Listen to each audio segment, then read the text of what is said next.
సరిగ్గా 83 రోజుల క్రితం జోగి రమేష్ అనే అతను నకిలీ మద్యం కేసులో అరెస్ట్ అవ్వడం జరిగింది. అయితే జోగి రమేష్ ఇవాళ జైలు నుంచి బయటకు వచ్చి నారా లోకేష్ గారిపైన, అదేవిధంగా ఏపీ ముఖ్యమంత్రి అయినటువంటి నారా చంద్రబాబు నాయుడు గారిపైన అవాకులు చవాకులు పేలడం కంటే ముందు ఆయన పర్సనల్ టార్గెట్ చేస్తా మాట్లాడినాడు. జైలు జీవితం ఆయనలో మార్పులు చేర్పులు తీసుకొచ్చినట్టుగా మనకైతే కనపడట్లేదు. పూర్తిగా అసలు అంత ధైర్యం ఎందుకు వస్తుంది? ఒకవేళ జోగి రమేష్ ఏదైతే నకిలీ మద్యం కేసు ఉన్నదో దాంట్లో ఆయన ఇన్వాల్వ్మెంటే లేదా, ఆయన అంత ప్రబుద్ధుడా, అసలు పూర్తిగా తెలుసుకునేటువంటి ప్రయత్నం చేద్దాము. మనతో పాటు ఇవాళ ఆర్థిక, సామాజిక, రాజకీయ విశ్లేషకులైనటువంటి డాక్టర్ కొత్త రవీంద్రబాబు గారు అయితే ఉన్నారు. సార్ నమస్తే. సార్ నమస్తే. జోగి రమేష్ అనే అతను గతంలో అనేక సార్లు ఈ యొక్క కూటమి ప్రభుత్వం పైన కావచ్చు, లేకుంటే అంతకుముందు పవన్ కళ్యాణ్ గారి పైన పర్సనల్ టార్గెట్ చేస్తూ రావడం జరిగింది. అదే మాదిరి ఇటువంటి కోవలోనే డజన్ల సంఖ్య కాదు కదా, 2-3 డజన్ల సంఖ్యలో నారా చంద్రబాబు నాయుడు గారి పైన, అంతకు మించి నారా లోకేష్ గారి పైన పర్సనల్ టార్గెట్ చేస్తా మాట్లాడినారు వాళ్ళ ప్రభుత్వంలో ఉన్నప్పుడు కూడా. అయితే కేవలం జోగి రమేష్ అంటేనే ఈ యొక్క కూటమి ప్రభుత్వానికి ఎందుకంత కోపమో, ఆయన ఏమన్నా పూర్తిగా పర్సనల్ టార్గెట్ చేసి మరి ఆయన ఏమన్నా జైల్లో పెట్టిందా? అసలు ఈ యొక్క నకిలీ మద్యం కేసులో ఏదైతే ఇబ్రహీంపట్నం వద్ద కావచ్చు, ములకల చెరువు వద్ద కావచ్చు, దానికి కావాలని జోగి రమేష్ని ఇరికిచ్చారా? ఆయనకు అసలు ఏ యొక్క పాపం అనేదే తెలీదా ఈ కేసులో? నకిలీ మద్యం వ్యవహారంలో జోగి రమేష్, జోగి బ్రదర్స్ జైలు జీవితాన్ని గడిపి బెయిల్ మీద నిన్న బయటకు వచ్చారు. వచ్చిన తర్వాత ప్రెస్లో ఫ్రస్ట్రేషన్లో మాట్లాడారు. ఆ మాటల్లో వ్యూహం ఏమై ఉండొచ్చు అనేది విశ్లేషణ చేసుకొని మీరు అడిగారు కదా. ఆ తర్వాత అసలు కేసు పూర్వ పదాలు ఏంటి, బ్యాక్గ్రౌండ్ ఏంటి, నేపథ్యం అనేది విశ్లేషణ చేసే ప్రయత్నం చేద్దాం.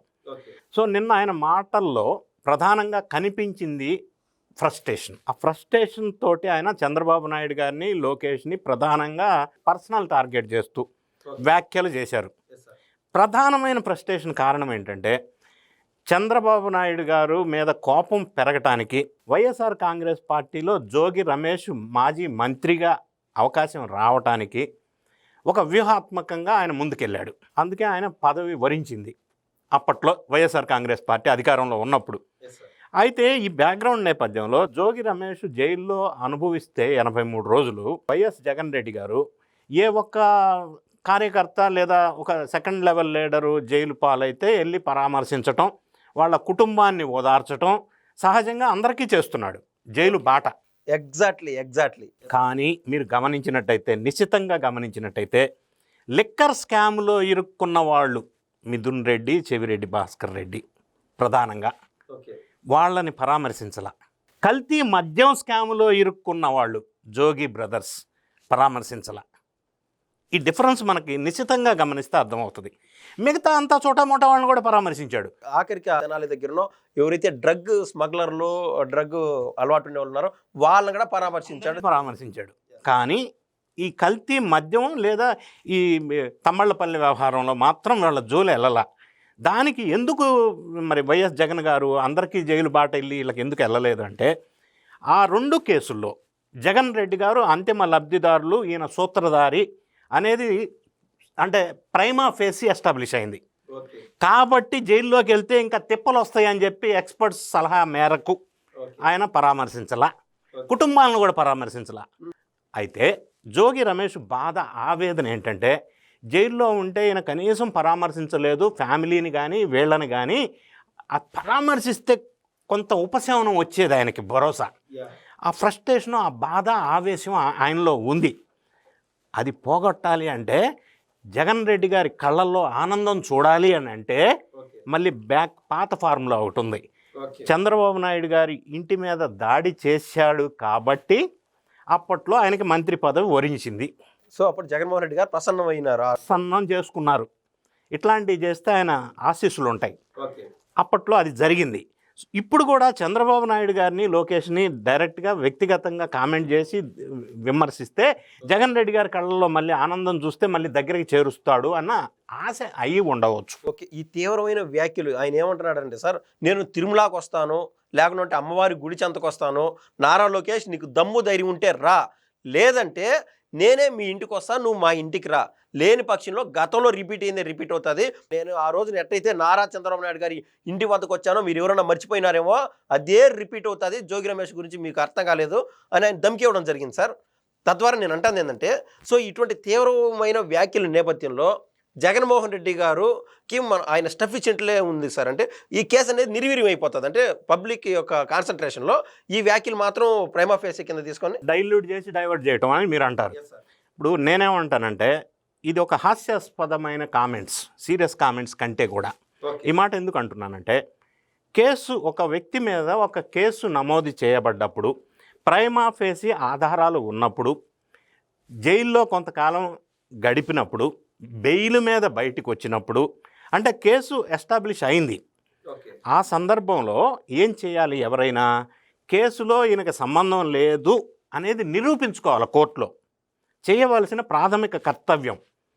అది వదిలేసి నేను దుర్గమ్మ గుడికి వస్తాను, మీరు వస్తారా?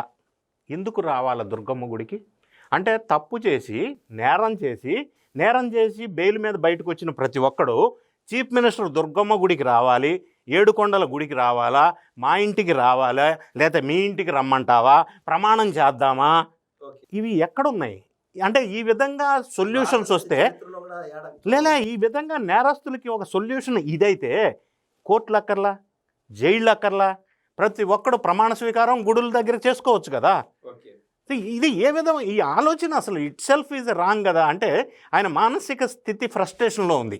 చిన్నపిల్లలు కదా అనుకున్నట్టు మీ అమ్మ పైన ఒట్టేసి చెప్పు, మా అమ్మ పైన ఒట్టేసి చెప్పు, ఈ ప్రమాణం చెయ్యి, గుడికి రా, నేను మీ ఇంటికి వస్తాను. ఎవ్వడికి వద్దురా బాబు, ఒట్లొద్దు, గుడులొద్దు, ప్రమాణం వద్దు. నువ్వు కోర్టులో ప్రూవ్ చేసుకో, నిరూపించుకో, కడిగిన ముత్యంలాగా బయటికి రా. గుడికి వచ్చేది ఏంది, ప్రమాణం చేసేది ఏంది? ఇదో బేస్లెస్ అలిగేషన్. అంటే మీరు అన్నట్టుగా అది డైవర్ట్ చేయాలా లేదా డైల్యూట్ చేయాలా? ఒకటి అది తప్ప వేరే ఏం లేదు. ఆయన ఫ్రస్ట్రేషన్ కారణం. ఇంకొకటి ఎందుకు ఆ ఫ్రస్ట్రేషన్ వచ్చింది అనే దానికి ఇంకొక కారణం కూడా మనం విశ్లేషణ చేద్దాం. ఇప్పుడు ఫస్ట్ ఈయన అన్న మాటలు మనం వెనక్కి వెళ్దాం. ఆ అద్దేపల్లి జనార్దన్ అనే అతను నాకు తెలియదు అని ఫస్ట్ అన్నాడు. తర్వాత మాట మార్చేమన్నాడు, జనార్దను మేము ఒకే వీధిలో ఉంటాం, చిన్నప్పటి నుంచి తెలుసు అన్నాడు. ఆ తర్వాత ఆ మాట ఎందుకు అనాల్సి వచ్చిందని అంటే, ఒక ఫంక్షన్లో వీళ్ళిద్దరు కలిసిన ఫోటోలు వచ్చినాయి. అది ఒక పార్ట్. రెండో పార్ట్, వీళ్ళు దర్యాప్తులో తేలిన అంశం ఏంటి, జనార్దను దగ్గర నుంచి ఈ జోగి బ్రదర్స్ బ్యాంక్ ట్రాన్సాక్షన్ అమౌంట్ బయటపడింది. Bank transaction per month 5 lakhs every month transaction proof ఉంది. రెండోది వీళ్ళు ఎప్పుడు కలిశారు, ఎక్కడ కలిశారు, ఎంతసేపు కలిశారు బయటకు వచ్చింది. మూడోది ఇబ్రహీంపట్నంలో జనార్దన్కి ఏదైతే బార్ అండ్ రెస్టారెంట్ ఉందో అందులో వీడు పార్ట్నరు ఒకటి. ఇంకొక అంశం, వీళ్ళు తమ్మళ్ళపల్లెలో ఎందుకు కల్తీ మద్యం తయారు చేయించాడు? జగన్ రెడ్డి గారు పరిపాలించిన 5 సంవత్సరాల కాలంలో పిచ్చి మందు విచ్చలవిడిగా కుటీర పరిశ్రమలాగా తయారు చేసి జే బ్రాండ్స్ అమ్ముకున్నారు, పిచ్చి బ్రాండ్స్ పెట్టేసి. ఆ ఎక్స్పీరియన్స్ నేపథ్యంలో జనార్దన్కి పైసలు ఆశ చూపి, నీకు పైసలు ఇస్తాను, ఎక్కడికన్నా వెళ్ళి బతకొచ్చు, ఇది కల్తీ మద్యం తయారు చేసేసి పట్టుకునేటట్టు చేద్దాము, ఈ ఎన్డీఏ కూటమి మీద బురద జల్లుదాము, తర్వాత అది బంద్ అవుద్ది, నువ్వు అక్కడికి వెళ్ళి ఎంజాయ్ చేయొచ్చు అని ఆశ చూపాడు అనేది ఎస్టాబ్లిష్ అయింది. అటు ఇటు ఆ ఎఫెక్ట్ రాజకీయంగా 1.5 సంవత్సరం పాటు 2 ఏళ్ళు నడిచినది వాళ్ళ ప్లాన్ గా సక్సెస్ అయింది. ఇది అయిన తర్వాత దీని తర్వాత ఇంకొకటి ఎక్కడ మిస్టేక్ జరిగిందంటే, ఇబ్రహీంపట్నంలో డంప్ ఉంది, కల్తీ మద్యం డంపు. ఈయన ఒక్కడే ఫస్ట్ టైం ఎవరు వెళ్ళక ముందే తొందరగా ముందుకెళ్ళి మీడియాని తీసుకెళ్ళేసి దాన్ని బయటికి తీసుకొచ్చే ప్రయత్నంలో వెలుగులోకి ఓవర్ యాక్ట్ చేశాడు. సరే, ఈయన ఒక్కడే ఎందుకు అట్లా ఓవర్ యాక్షన్ చేశాడు? ఈయనే పెట్టించాడు కాబట్టి, ఈయన ముందుకు వెలుగులోకి తీసుకురావాలి కాబట్టి అది ఎస్టాబ్లిష్ అయింది ఒకటి. సో వీళ్ళ ప్రమేయం ఉంది, వీళ్ళ ప్రోత్సాహంతోనే జరిగింది అని జనార్దన్ చెప్పడంతో పాటుగా ఇది టెక్నికల్ సపోర్టింగ్ డాక్యుమెంటరీ ఎవిడెన్సెస్ అన్నీ కూడా ఇది కేసు స్ట్రాంగ్గా ఈ జోగి రమేష్, జోగి రాము మీద స్పష్టంగా ఉంది. అది చాలా క్లియర్గా ఉంది. సో ఇందులో నుంచి వీళ్ళు తప్పించుకునే అవకాశం లేదు. ఇంకొక అంశం, ఇప్పుడు జైల్లో ఇంతకుముందు బెయిల్ వచ్చినప్పుడు తమ్మళ్ళపల్లి దాంట్లో ఫస్ట్లో బెయిల్ వచ్చింది, కానీ బెయిల్లో వచ్చినా కూడా వీళ్ళు రిలీజ్ అవ్వాల. అడిషనల్గా ఇంకో 2 weeks జైల్లో ఉండాల్సి వచ్చింది. ఎందుకంటే ఇబ్రహీంపట్నంలో కేసు వేరు, అందులో బెయిల్ రాలా. తమ్మళ్ళపల్లి కేసులో బెయిల్ వచ్చినా ఇబ్రహీంపట్నం కేసులో బెయిల్ రాలేదు కాబట్టి వీళ్ళు బయటికి రాలే. ఓకే, అంటే కల్తీ మధ్య రెండు డిఫరెంట్ కేసులు బుక్ అయినాయి. సో అందులో కూడా బెయిల్ వచ్చిన తర్వాత ఇప్పుడు నిన్న బయటకు వచ్చారు, 83 రోజుల జైలు జీవితం అనుభవించిన తర్వాత. ఇంకొక అంశం చూసినట్టయితే ఆయన మాట్లాడుతూ, జైల్లో ఒక సామాన్య ఖైదీగా ట్రీట్ చేశారు నన్ను, ఆ 3 జైలు తిప్పారు చెప్పాడు. మరి ఆ సామాన్య ఖైదీగా జైల్లో ట్రీట్ చేస్తే ఈయన ఆ విధంగా పరివర్తన చెందిన విధంగా ఆయన మాట్లాడా? లేదు. మళ్ళీ కథ మామూలే. ఎందుకు అంటే జగన్ రెడ్డి గారిని అట్రాక్ట్ చేయాలి, ఆయన కళ్ళల్లో ఆనందం చూడాలా. అందుకే ఈ విధంగా పర్సనల్ కామెంట్స్ చేశారు. ఇంకొకటి ఏంటంటే దీనికి రీజన్ ఏమై ఉండొచ్చు అంటే కేసు చాలా స్ట్రాంగ్గా ఉంది. డాక్యుమెంటరీ ఎవిడెన్సెస్ దర్యాప్తు సంస్థలు స్పష్టంగా అంటే టెక్నికల్ ఇవాళ రేపు టెక్నాలజీ పెరిగింది కాబట్టి చాలా స్ట్రాంగ్గా ఉన్నాయి. ఇక కన్ఫామ్డ్గా వీళ్ళకి జైలు జీవితం గడపవలసిన అవసరం స్పష్టంగా ఉంది. అయితే ఇప్పుడు బెయిల్ వచ్చినంత మాత్రాన వీళ్ళు నిరపరాధులు అనే విధంగా ఎవరు అనుకోవటానికి వీల్లేదు. ఒకవేళ ఎవరన్నా పార్టీ శ్రేణులు ఆ విధంగా అనుకుంటే తాత్కాలిక ఉపశమనం ఫీలింగ్ రావటం తప్ప ఈ కేసులో ఉన్న డాక్యుమెంట్స్ పరిశీలించినప్పుడు వీళ్ళకి జైలు జీవితం పర్మనెంట్గా తీర్పు వచ్చే అవకాశం స్పష్టంగా ఉంది కాబట్టే ఈయన ఈ విధంగా ఫ్రస్ట్రేషన్తో మాట్లాడుతున్నాడు. ఓకే సార్, ఇప్పుడు మీరు అన్నట్లు ఆల్రెడీ డాక్యుమెంట్స్ అన్నీ ఈయనకి అగేన్స్ట్గా ఉన్నందున ఒక పిల్లిని కదా ఒక గదిలో బంధించి ఇష్టానుసారం కొడితే పులైపోతుంది అన్నట్లు ఇంకా అవకాశం లేనప్పుడు ఈయన బయటకు వచ్చి ఇష్టానుసారం మాట్లాడుతున్నాడు. సార్ జనరల్గా ఒక సహజమైన irrespective of subject general doubt, ఒక మనిషి గన ఎటువంటి మనిషి అయినా జైలులో గన ఉంటే అదే సమయంలో ఎన్నికలు గాన వస్తే ఆయన నామినేషన్ వేయచ్చా, నామినేషన్ వేసి పోటీ చేయొచ్చా? అంటే ఇక్కడ అదే మీరు లీగల్ క్వశ్చన్ ఒకటి అడిగారు, ఇది నాట్ రిలేటెడ్ టు పాలిటిక్స్. అయితే జైలులో ఉన్న వ్యక్తి రాజకీయాల్లో పోటీ చేయొచ్చా లేదా? అయితే ఇక్కడ రెండు అంశాలు, అక్యూజ్డ్ వేరు, కన్విక్టెడ్ వేరు. ఓకే, జైల్లో కన్విక్టెడ్ అయ్యి జైల్లో జనరల్గా నడుస్తా పోతుంది, ప్రూఫ్ కాలేనప్పుడు అప్పుడు దాకా ఈయన అయితే పోటీ చేయొచ్చు. నిందితుడు మాత్రం కాబట్టి పోటీ చేయొచ్చు. కానీ తీర్పు ఇచ్చిన తర్వాత నేరస్తుడుగా 2 సంవత్సరాలు జైలు జీవితం గడిపాలి అని నేరస్తుడుగా తీర్పు వస్తే, జైలు జీవితం గడిపితే కాదు, తీర్పు నీకు నేరస్తుడు 2 సంవత్సరాలు జైలు అని ఇచ్చాడు అనుకోండి, ఆ తీర్పు వస్తే చాలు ఆయన పోటీలో చేయడానికి వీల్లేదు ఎలక్షన్లో, కన్విక్టెడ్గా నిర్ధారణ అయితే. ఇప్పుడు వీళ్ళు ఓన్లీ అక్యూజ్డ్, నిందితుడు కాబట్టి పోటీ చేయవచ్చు. సార్ ఇక్కడ ఇదే కేసుకి సంబంధించి ఒక జనరల్ ఒక పబ్లిక్ పర్స్పెక్టివ్లో అడుగుతున్నాను. మీరు అన్నట్లు అన్ని ఎవిడెన్సెస్ కానీ అన్ని పబ్లిక్ డొమైన్లో ఉన్నాయి, ఆయనకి అగేన్స్ట్గా ఉన్నాయి. అయితే 3 నెలలు కానీ 4 నెలలు కానీ ఏదైనా కోర్టు వారు తుది తీర్పు తీసుకొచ్చి ఈయన జైలు జీవితం అనుభవించాల్సినటువంటి అవసరమో ఆవశ్యకత కన్నా పర్యవసానాలు కన్నా ఆ రూట్లో కన్నా వస్తే ఈ జోగి రమేష్ అనేటువంటి వ్యక్తి జనరల్గా సార్ కోర్టులో ఇప్పుడు అప్పీల్ చేసుకోవచ్చు కదా, సార్ నాకు ఇవన్నీ వీళ్ళందరూ సృష్టించారు, వీళ్ళు కావాలని నాకు ఎగెన్స్ట్గా చేస్తారని చెప్పి కోర్టు వరకు పోతే కోర్టు వాళ్ళు జోగి రమేష్కి ప్రొటెక్షన్ అంటే ఇస్తుంది కదా. అంటే ఇప్పుడు జనరల్గా పోయి నేను గుళ్ళో ప్రమాణం చేస్తాను ఇవన్నీ చెప్పేదానికంటే కోర్టు వారు ఇటువంటిది ఇప్పుడు కూటమి పార్టీలు కావచ్చు, కూటమి ప్రభుత్వం కావచ్చు, జోగి రమేష్కి ఎగెన్స్ట్గా కావాలనే కక్షిపూరితంగా కన్నా చేస్తే కోర్టు వారు జోగి రమేష్కి సపోర్ట్ ఇస్తారు కదా సార్, అంటే ప్రొటెక్షన్ అనేది ఇస్తారు కదా. కానీ జోగి రమేష్ గారు ఎందుకు కోర్టులో అప్పీల్ చేసుకోలేకున్నారు? లేదు, కోర్టు ఇప్పుడు విచారణ దశలో ఉంది కేసు.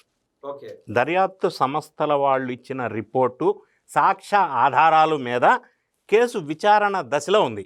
మీరు అన్నట్టుగా తుది తీర్పు వెలువరిస్తే ఆ తీర్పు అనేది జోగి రమేష్ బ్రదర్స్కి అగెనెస్ట్గా వస్తే, వీళ్ళు కన్విక్టెడ్గా జైలు శిక్ష విధిస్తే, డిపెండింగ్ ఆన్ ద సెక్షన్స్, అంటే ఏ నేరాలు ఏ సెక్షన్స్ మీద వీళ్ళు ప్రతిపాదించారో ఆ సెక్షన్స్ ప్రకారంగా ఎన్ని నెలలు ఎంత అనేది ఉంటుంది. అది డిపెండ్స్, మనం ఇప్పుడు ఊహించి చెప్పలేం. ఒకవేళ అలా జరిగితే జోగి రమేష్కి న్యాయ వ్యవస్థలో ఒక అవకాశం ఉంది, ఈ కోర్టు తీర్పుని ఛాలెంజ్ చేస్తూ పైకోర్టుకి వెళ్ళవచ్చు. ఓకే, సో ఈ కూటమి ప్రభుత్వం కానీ ఎటువంటి పార్టీలు ఎంత పెద్ద వ్యక్తులైనా సరే కక్ష సాధించాలనుకుంటే భారతదేశంలో అయ్యే పనే కాదు. కక్ష సాధించడం అంటే న్యాయ వ్యవస్థని మనం కించపరిచే విధంగా మాట్లాడటం. అది రాజకీయ నాయకులు న్యాయ వ్యవస్థ మీద ప్రభావితం చేసి జైల్లో పెట్టాలి అని అనుకుంటే ప్రతి పార్టీకి ప్రత్యర్థులు ఉంటారు. ఈరోజు జగన్ రెడ్డి గారే ఉంటారు, మరి 13 సంవత్సరాల నుంచి బయట ఎందుకున్నారు? ఇప్పుడు కూటమి ప్రభుత్వం వచ్చి 1.5 year అయింది. ఎవరినన్నా అట్లా అన్యాయంగా పెట్టాలి అని అనుకుంటే ఈ రోజుకు కూడా పేర్ని నాని, రోజా, నాని, రామ్ వీళ్ళందరూ బయట ఉన్నారు కదా, అందరూ బయట ఉన్నారు కదా. సో ఆ విధంగా న్యాయ వ్యవస్థని మనం కించపరిచే విధంగా భావించకూడదు. కానీ అట్లాంటి ఇన్ఫ్లుయెన్స్ అనేది ఉండదు. న్యాయ వ్యవస్థలో వెసులుబాటుని ఆధారం చేసుకొని వీళ్ళు ఈ కోర్టు తీర్పుని ఛాలెంజ్ చేస్తూ ఇంకో కోర్టుకి వెళ్ళి కడిగిన ముత్యంలాగా బయటికి రావచ్చు. నంబర్ 1. నంబర్ 2, అది ఒక్కటే లీగల్ వ్యవస్థలో ఉన్నటువంటి సొల్యూషన్. అంతే తప్ప ప్రమాణ స్వీకారం చేస్తా, మీ ఇంటికి వస్తా, మా ఇంటికి వస్తా అనేది ప్రజల్ని మభ్యపెట్టే విధంగా, అంటే పొలిటికల్ స్టేట్మెంట్స్గా మనం పరిగణించవచ్చు. ఫ్రస్ట్రేషన్లో ఉన్నాడు కాబట్టి విధంగా కోర్టులు కూడా అగౌరవపరిచే విధంగా ఉన్నాయి సార్ స్టేట్మెంట్స్. ఈయన బెయిల్ మీద ఉన్నారు కాబట్టి బెయిల్ ఇచ్చినప్పుడు కొన్ని కండిషన్స్ ఉంటాయి.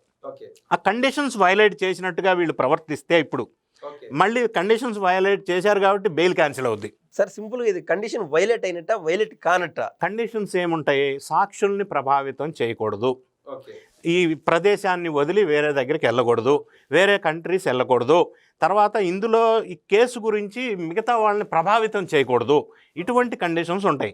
వాళ్ళకి తెలుసు ఆ కండిషన్స్, దాన్ని వైలేట్ చేస్తే మళ్ళీ బెయిల్ క్యాన్సిల్ అవుతుంది. జనరల్ క్వశ్చన్ సార్, ఈ మీరు ఏదైతే ఆ కేసును ప్రభావితం చేయకూడదు లేకుంటే ఈ వైలేషన్స్ అన్నీ అన్నారు కదా, జనరల్గా ఏదైతే సిట్టు విచారణ జరిపినారో ఆ విచారణే తప్పు మీరు కక్షిపూరితంగా చేశారని చెప్పి, టు బి ఫ్రాంక్, గతంలో రేవంత్ రెడ్డి గారు కావచ్చు, పెద్ద నాయకులు జైలు పోయి ఇచ్చినప్పుడు కావచ్చు, కవిత గారు కావచ్చు, ఎట్లాంటి వాళ్ళైనా బయటకు వచ్చి కోర్టుకు ఎదురుగా మాట్లాడటం, ఈ చట్టాలు న్యాయాలకు ఎదురుగా మాట్లాడినట్టే ఉన్నాయి కదా సార్ వాళ్ళ స్టేట్మెంట్లో. మీరు నన్ను కక్షిపూర్తిగా లోపల పెట్టారన్నప్పుడు ఆటోమేటిక్గా ఈ కోర్టు వారు కాదని పోలీస్ స్టేషన్లు వీళ్ళందరూ ఈ యొక్క ఏదైతే మీరు చెప్పారు కండిషను, దానికి వ్యతిరేకంగా మాట్లాడినట్టే కదా సార్. ఇక్కడ 2 అంశాలు. వీళ్ళందరూ ఇందాక మీరు ప్రస్తావించిన రాజకీయ నాయకులు కక్షపూరితంగా నన్ను జైల్లో పెట్టించారు అని అంటుంది ఎవరిని? ప్రత్యర్థుల్ని. ఆ ప్రత్యర్థుల చేతలో ఈ కోర్టులు నలిగిపోతా ఉన్నట్టే కదా. ప్రత్యర్థులు వీళ్ళని కక్షపూరితంగా ఇరికించారు కేసులో అని అంటారు. These accused peoples are convicted, cannot challenge the judgement and judges. ఒకవేళ ఛాలెంజ్ చేస్తే, if you are not satisfied with the judgement, మళ్ళీ పై కోర్టులో మీరు అప్పీల్ చేసుకునే అవకాశం ఉంది కదా. ఇప్పుడు వీళ్ళు ప్రధానమైన కామెంట్ కక్షపూరితం అనేది ప్రత్యర్థ రాజకీయ నాయకుల్ని అంటారు. కానీ వాళ్ళు ప్రభావితం చేసి న్యాయ వ్యవస్థ మీద అందరినీ జైల్లో పెట్టాలంటే ఈరోజు ప్రత్యర్థులు ఎవరు ఉండరు, అందరు జైల్లోనే ఉంటారు.